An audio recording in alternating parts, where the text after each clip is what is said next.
All right, so I just finished step 17, which is the first step of bag D, and I was saying in my last video how much I like the hex screws and how they're countersunk, so it's flush against the metal and flush against the plastic.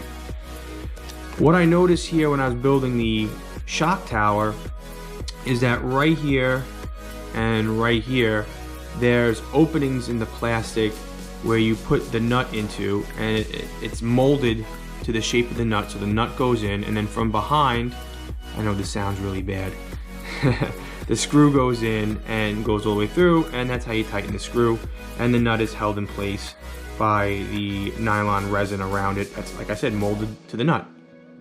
And what I found in some of my vintage cars is that if you over tighten, what happens is the nylon around the nut loses its rigidity, and basically as you tighten the screw from behind, the nut starts to spin around and doesn't catch.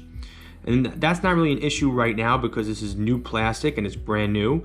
But if, you know, you're tuning it and you're taking it out and putting it back in, taking it out and putting it back in, again, I know that sounds bad, what'll happen over time is it'll lose, like I said, the rigidity, and the nut will start to spin and won't catch. So that's something just to keep in mind. Not something I'm thrilled about, but like I said, I'm not trying to nitpick, just giving my honest opinion and observations.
Alright, well that's pretty much it for bag D, E, and F. It went together a lot smoother than in my first video for bag A, B, and C.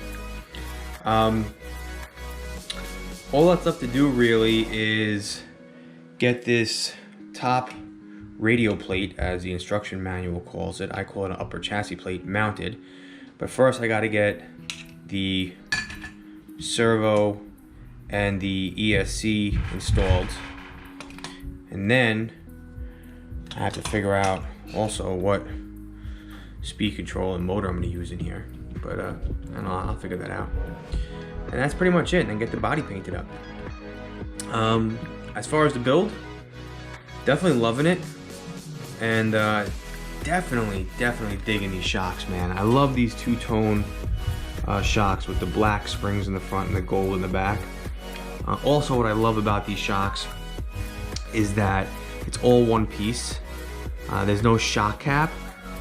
This whole cylinder is one piece, and then the bottom part basically screws in, and there's a plastic or a rubber gasket that lines it, and that's what keeps everything in. It's, I don't know, very simple, and makes my life when building this a lot easier. So I definitely like that. Definitely love the way this looks.